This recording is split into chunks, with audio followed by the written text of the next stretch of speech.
No doubt एक समझदार औरत वही है जो अपनी फैमिली के साथ-साथ घर आने वाले मेहमानों को सँभालना, उनकी खिदमत करना बखूबी जानती हो। इस व्लॉग में आप देखोगे मेरे घर में इफ्तार दावत मैं आपको बताऊँगी कि किस तरह से एक मिडल क्लास घराने में बहुत ही महदूद से बजट में आप 7 से 8 डिशेज़ बना के बहुत अच्छी-सी दावत को अरेंज कर सकते हो। आप देखोगे कि घर और किचन चाहे छोटा हो लेकिन आपकी खलूस नीयत और सलीका साफ झलक रहा हो। कुछ आसान सी रेसिपीज़ होंगी और बहुत ही पुरसकून सा फैमिली व्लॉग है। सो हर बार की तरह ये बहुत ही इन्फॉर्मेटिव और एंटरटेनिंग व्लॉग है। सो प्लीज़ आपने व्लॉग को पूरा देखना है बिना स्किप करे। किसी भी पॉइंट पे आपको आज का ये व्लॉग पसंद आए तभी एक लाइक और चैनल को सब्सक्राइब प्लीज़ लाज़मी करिएगा। अस्सलाम वालेकुम, क्या हाल-चाल है? कैसी है मेरी प्यारी सी यूट्यूब फैमिली? अल्हम्दुलिल्लाह जी मैं बिल्कुल ठीक-ठाक हूँ, अल्लाह का करोड़ बार शुक्र है। अच्छा ये पिछले संडे को मैंने अपने घर में इफ्तार दावत रखी हुई थी, तो उसके लिए 1 दिन पहले से मैं ये तैयारियों में लग गई थी। सबसे पहले तो मैंने ये मेन्यू लिस्ट बना ली। जब भी आपने दावत या दावत-ए-इफ्तार करनी है ना इस तरह से, तो अपना एक बजट सेट कर लिया करें, फिर उस बजट के अकॉर्डिंग अपनी एक मेन्यू लिस्ट बना लें। इससे ना आपको काफ़ी आसानी हो जाती है, आपको आइडिया हो जाता है कि क्या-क्या आपने चीज़ें बनानी हैं, उस हिसाब से सारा सामान आ जाता है बाहर से। एंड टाइम पे जो वो भागम-दौड़ होती है ना, वो नहीं फिर मचती है। पहले से आप मेंटली और फिज़िकली तौर पे ना बेसिकली प्रिपेयर हो जाते हो। उसके बाद यहाँ पर आपको पता है आपकी बहन का घर ज़रा थोड़ा-सा छोटा है, हमारे लिए काफ़ी अल्लाह का शुक्र है, अल्लाह के एहसान मानती हूँ मैं। हाँ, जब मेहमान आने हो ना तो फिर ये होता है कि ज़रा थोड़ी-सी जगह अच्छे से बना ली जाए। इसलिए कहते हैं कि हमेशा आपके दिल में जगह होनी चाहिए, घर में तो आप फिर जगह बना ही लेते हो। अच्छा यहाँ से ये जो आटे की बाल्टी वग़ैरह इस साइड पे पड़ी हुई थी और मसाले की टोकरी थी ना, वो मैंने उठा के इधर किचन की ये जो नीचे के कैबिनेट है ना, वहाँ पे अरेंज कर दी। ज़रा थोड़ी-सी जगह बनानी पड़ी थी, ज़रा थोड़ी तंग-शंग करके रख दी मैंने। मैंने कहा फ़िलहाल के लिए भी रख देते हैं ना, बाद में निकाल लेंगे। और वो जो हॉल का टेबल था ना, वो उठा के मैंने इधर फ्रिज की इधर की साइड पे उस जगह पे रख दिया था, ताकि मैं जितना भी ना दावत का सामान बनाती जाऊँगी ना, वो यहीं पे रखती जाऊँगी, तो फिर आसान हो जाएगा ज़रा ना।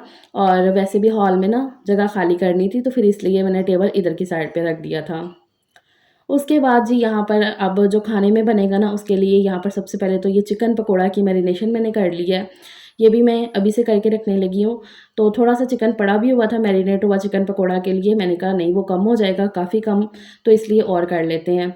तो यहाँ पर मैंने चिकन को भी वॉश करके रख लिया था और इसके अंदर अभी मैंने अदरक लहसुन पेस्ट ऐड की है, थोड़ा-सा दही डाल दिया है और इसके अंदर फिर मैंने चिकन टिक्का मसाला डाला था, घर के थोड़े स्पाइसेस ऐड किए थे और अच्छे तरीके से इसको मिक्स कर लेती हूँ। हाँ, इसमें मैंने सिरका भी ऐड किया है, साथ में चिली सॉस और सोया सॉस भी डाला है। सिरका ऐड करने से ये होता है कि चिकन अच्छे से ज़रा टेंडर हो जाता है, गल जाता है और सोया सॉस, चिली सॉस से ना ज़रा फ्लेवर भी आ जाता है। इस तरह से ये सारे मसाले वगैरह ऐड करके मैंने ये चिकन को मैरिनेट कर दिया है। अब ये ज़िप-लॉक बैग में डाल के ना इसे मैं फ्रिज में रख दूँगी। तो ये ज़िप-लॉक बैग में डालना ना चीज़ों को ज़रा सही रहता है। इससे ये होता है कि ये स्पेस भी काफ़ी कम लेते हैं फ्रिज में, तो फिर ना काफ़ी ज़्यादा चीज़ें ऑर्गनाइज़ हो जाती हैं। तो यहाँ पर जितना भी सारा मसाला था ना वो भी मैंने ऐड कर दिया है और बस इसको बंद कर दूँगी और फ्रिज में रख दूँगी। ख़ैर सेकंड तैयारी मैंने ये की थी कि दही भल्ले भी लाज़मी बनने थे, तो उसके लिए यहाँ पर इनका भी सारा सामान जो है ना वो भी मैं तैयार करके रखूँगी। चनों को मैंने डीप फ्रोस्ट कर लिया था, ये छोटे पैकेट्स मैंने बना के रखे हुए हैं ना ये बॉइल्ड चनों के, तो ये मैंने 4-5 निकाल के इनको डीप फ्रोस्ट कर लिया था और आलू बॉयल करके इनको काट के ऐड कर दिया है, साथ में बल्लियों को भी मैंने नरम करके ना मतलब ये तीनों चीज़ें मैंने मिक्स करके रख दी हैं ये पतीली में, इनको अब मैं फ्रिज में उठा के रख दूँगी। ये भी काम मैंने रात में ही कर लिया था। काफ़ी ज़्यादा आसानी हो जाती है इस तरह से ना पहले से सारी चीज़ें करके रख लो, क्योंकि रोज़े की हालत में ना इतना ज़्यादा काम जो ना करना फिर ज़रा ज़ाहिर-सी बात है खुद को ही थकाना है ना और जब चीज़ें आपने ज़्यादा बनानी हो तो उसके लिए पहले से तैयारी करके रखनी ही पड़ती है, खुद की आसानी के लिए। बड़ी आसानी हो जाती है इस तरह से। अच्छा वो मैंने रख दिया, उसके बाद जितनी भी कटिंग चॉपिंग का सारा सामान था ना, वो भी मैंने 1 दिन पहले से ये सारा कर लिया था। जो भी प्याज़ लगने वाले थे, टमाटर लगने वाले थे ना, ये मैंने सारे 1 दिन पहले ही कटिंग करके रख लिए थे। टमाटर की मैंने पेस्ट बना के रखी हुई है, लेकिन हाँ, मैं पुलाव वगैरह में ना टमाटर की पेस्ट नहीं यूज़ करती हूँ, तो इसलिए मैंने फ्रेश टमाटर मँगवा के ना तो इन्हीं को काट लिया है। यहाँ पर प्याज़ भी अपने हिसाब से जितने लगने वाले थे ना, वो मैंने सारे कटिंग करके रख दिए हैं और इनको कवर करके ना अब मैं फ्रिज में रख दूँगी। उसके बाद पालक लगने वाली थी पकोड़ों के लिए, तो ये भी मैंने काट के रख दी और ज़िप-लॉक बैग में डाल के। मैंने बताया ना ये ज़िप-लॉक बैग काफ़ी ईज़ी हो जाता है, स्पेस बड़ी कम लेते हैं ये फ्रिज में। चीज़ें बड़ी ज़रा ऑर्गनाइज़ भी लगती हैं और कम से कम स्पेस में ना चीज़ें रखी भी जाती हैं। अच्छा, उसके बाद मुझे ये वेजिटेबल्स भी चाहिए थी चॉप की हुई, तो उसके लिए यहाँ पर मैंने गाजर, बंद गोभी और ये शिमला मिर्च, ये भी मुझे चाहिए थी दावत के लिए, तो इसलिए ना ये भी मैंने अभी से चॉप करके रख ली है। जो-जो काम मैं कर सकती थी ना रात में, वो मैंने सारे करके रख लिए थे। हालाँकि इन सेकंड्स ही लगते हैं इस चॉपर में ना चॉप करने में सब्जियों को, लेकिन फिर भी मैंने कहा ये कौन-सी खराब होने वाली है, जब घर में चीज़ आई हुई है ना, तो इसको जितना हो सके ना उतना तैयार करके रख लो। उसके बाद जी जो बहुत ज़्यादा ज़रूरी चीज़ होती है ना दावत में, होते हैं बर्तन जिसमें आपने खाना सर्व करना होता है। तो ये भी मैंने निकाल लिए थे, रात में ही निकाल के इनको अच्छे से वॉश करके ना, तो यहाँ पर इस टेबल में ना मैंने उल्टा करके रख दिया था, इसीलिए मैंने ये टेबल इधर रखा था ताकि मैं बर्तन वगैरह यहाँ पर अरेंज करके रख सकूँ। क्योंकि हॉल में सबने बैठना था, तो फिर सामने पड़े-पड़े बर्तन ना अच्छे नहीं लगते, इसलिए मैंने टेबल इधर रख दिया था। अब ये दावत वाले दिन मैं किचन में जाने लगी थी कुकिंग वगैरह करने के लिए, तो उससे पहले मैं अच्छे से फ्रेश हो गई थी, खुद को मैंने ज़रा फ्रेश कर लिया था। इस तरह से ना आप पहले से फ्रेश होके ज़रा जाओ ना किचन में, तो फिर ज़रा सही रहता है क्योंकि एंड टाइम पे पता नहीं आपको टाइम मिले, ना मिले फ्रेश होने का, इसलिए पहले से ना खुद को फ्रेश करके ना तो फिर आप जाओ किचन में, दावत प्रिपेयर करने के लिए। अच्छा, अरूज़ टाइम से आ गई थी। अच्छा, मैंने बताया नहीं ना दावत किसकी की है, अम्मी वग़ैरह आए हैं मेरे घर में, मेरी अम्मी आई हैं, मेरी सिस्टर आएगी, सिद्रा उसके हस्बैंड और फ़ातिमा आएगी। तो अम्मी आ गए थे टाइम से। अरूज़ इससे भी पहले आ गई थी ना कि मैं चलो जाके ना कुछ साथ में हेल्प करवा दूँगी। हालाँकि काफ़ी कुछ करके रखा हुआ था लेकिन फिर भी काफ़ी छोटी-छोटी ऐसी चीज़ें होती हैं करने वाली। तो हॉल में ना वहाँ पर बैठने की सेटिंग वगैरह कर रहे हैं और फिर मैं लगी थी यहाँ पर अपना कुकिंग का काम करने के लिए। अब ये सारा सामान मैंने ना कटिंग वगैरह करके रखा हुआ था। अभी सिर्फ़ मैंने जो है ना बर्तन निकाल लिए थे सुबह ही जिसमें खाना-शाना बनेगा, ये पतीला वगैरह। टाइम से आज मैंने ज़ोहर पढ़ ली थी 1:30 बजे ही और फिर मैं फ़ौरन से आ गई थी किचन में और मैंने अपना कुकिंग का काम शुरू कर दिया। सबसे पहले मैंने कहा था कि मैं ना ये चिकन पुलाव बना के तैयार कर लेती हूँ। खाने में मैंने सिर्फ़ और सिर्फ़ चिकन पुलाव रखा हुआ था क्योंकि इफ्तारी माशाल्लाह से करके ना फिर इतनी भूख नहीं होती है खाने की, तो इसलिए फिर मैंने ना चिकन पुलाव ही बनाने का सोचा। ये ना पुलाव बिरयानी टाइप बनता है, ये बहुत ही टेस्टी लगता है। वन पोट ही होता है मतलब अलग से ना लेयर्स लगाने की ज़रूरत नहीं है। तो इस तरह से ना ये बिल्कुल बिरयानी जैसी ही टेस्ट और लुक आएगी। तो यहाँ पर मसाला वगैरह मैंने सारा तैयार कर लिया है, बिरयानी मसाला ऐड कर दिया, टमाटर पहले से काट के रखे हुए थे, तो उसके अंदर मैंने बिरयानी मसाला ऐड कर दिया, सारे बेसिक मसाले और सब्ज़ मिर्चें वगैरह। चावल मैंने भिगो के रखे हुए थे और चिकन को फ्रिज से निकाल के डीप फ्रोस्ट कर लिया था मैंने। चिकन भी मैंने धो के पहले से रखा हुआ था। यकीन करें कहने को ये छोटे-मोटे से काम थे, लेकिन पहले से कर लेने से ना इतनी कोई आसानी हो गई थी ना कि कोई अफ़रा-तफ़री नहीं थी, आराम से मैं अपना सारे काम कर रही थी। अच्छा, यहाँ पर पुलाव को मिक्स करके मैंने छोड़ दिया पकने के लिए, साथ-साथ अपने मैं दूसरे काम भी देखती रहती हूँ। तो ये जो चिकन को मैंने मैरिनेट करके रखा हुआ था चिकन पकोड़ा के लिए, ये मैंने डीप फ्रोस्ट करके ना तो फिर दोबारा से फ्रिज में रख दिया था। अब इसकी ये सेकंड मैरिनेशन कर लेती हूँ। अम्मी ने वहाँ पर बैठे-बैठे ये फ्राइज़ के लिए आलू काट दिए थे और मैंने कहा अब मैं ये इसकी जो है ना मैरिनेशन का काम कर लेती हूँ। मैरिनेशन इसकी की हुई है, अब इस पे जो कोटिंग करनी है ना तो उसके लिए यहाँ पर मैंने थोड़ा-सा बेसन निकाल लिया है और साथ में मैदा। इसके अंदर मैं ये थोड़े से स्पाइसेस ऐड कर देती हूँ, कुटी लाल मिर्च ऐड की है, नमक और पिसी लाल मिर्च ना, ताकि ये भी ज़रा कोटिंग इसकी फीकी ना लगे। इस पे अच्छे से कलर देने के लिए ना मैंने इसमें ज़र्दा रंग फूड कलर ऐड कर लिया है। इससे ना चिकन देखने में बड़ा अच्छा लगता है, उसमें बड़ा प्यारा-सा कलर आ जाता है। तो खाना बनाते हुए ना खाने के टेस्ट के साथ-साथ ना उसके कलर को भी ध्यान में रखा करें। यहाँ पर ना पुलाव दम पे आने लगा था तो इसलिए इसके ऊपर भी मैंने ज़रा थोड़ा-सा फूड कलर ऐड कर दिया है। इससे ना ये बिल्कुल बिरयानी जैसी इसकी लुक आएगी। ऐसे लगेगा ये बिरयानी ही बनी हुई है। तो जब मैंने ऐसे जल्दी में शॉर्टकट बिरयानी बनानी हो तो मैं इस तरह से करती हूँ कि ये वन पॉट बिरयानी बन जाती है खाने में और देखने में ये काफ़ी ज़्यादा टेस्टी लगती है। तो पहला काम मैंने यही किया था बिरयानी बना के जो है ना ये पुलाव बना के मैंने रख दिया था साइड पे कि खाने का ये हो जाएगा, उसके बाद जो है ना मैं इफ्तारी का साथ-साथ करती रहूँगी। ये एक दफ़ा बना के रखा होगा ना तो ये टेंशन ख़त्म हुई होगी। तो यहाँ पर अभी अच्छे तरीके से मैं मिक्स कर देती हूँ और उसके बाद अच्छे से ढक के ना तो इसको छोड़ दूँगी ताकि ये चावल ठंडे भी ना हो जाएँ। ख़ैर यहाँ पर चिकन पकोड़ा को फ़ाइनलाइज़ कर लेते हैं। किसी भी चीज़ की मैरिनेशन करनी हो या इस तरह से ना कोई भी चीज़ कोटिंग वग़ैरह करनी हो ना तो ऐसे खुले मुँह का बर्तन हो ना तो उसमें ना काफ़ी ईज़ी हो जाता है। अच्छा, ये घोल मैंने इस तरह का बना के तैयार कर लिया था, इस तरह की इसकी कंसिस्टेंसी रख के, तो बस ये चिकन में ऐड कर दिया, अच्छे तरीके से इसे मिक्स कर दूँगी, तो ये इसकी कोटिंग तैयार हो गई है। अब इसे ना डीप फ्राई करना है। तो ये जो फ्राइंग का सारा काम था ना हस्बैंड कहते हैं कि बस मैं खड़ा-खड़ा कर लूँगा फ़राह, आप बाकी का देख लो। तो फिर मैं, अम्मी, अरूज और हम सब बैठ के ना यहाँ पर फ्रूट की कटिंग करने लग गए थे, साथ-साथ बातें हो रही थी, गपशप वगैरह सारी। तो इस तरह से ना अल्लाह का शुक्र है इतना कोई क्वालिटी टाइम, इतना कोई सुकून वाला टाइम जो ना स्पेंड हो रहा था। सिद्रा का वेट कर रहे थे कि वो आ जाए, आ जाए। तो उससे ज़रा थोड़ा-सा लेट हो गया था आने में। तो लेकिन ये कि हम अपनी तैयारियों में लगे हुए थे। अम्मी अल्लाह का शुक्र है काफ़ी ज़्यादा हेल्प करवा रही थी। अम्मी कहती लाओ मुझे यहाँ पर बताती जाओ, मैं बैठे-बैठे काम करती रहती हूँ। तो यहाँ पर दही भल्लों का सारा सामान आपको पता है मैंने बना के पहले से रखा हुआ था फ्रिज में, अभी बस दही निकाला है उसमें से। हरी चटनी भी मैंने बना के रखी हुई थी, सिर्फ़ इसमें हरी चटनी मिक्स कर दी है और चाट मसाला वगैरह, और बाकी यहाँ पर मैंने प्याज़ और टमाटर जो ना वो भी चॉप करके रखे हुए थे।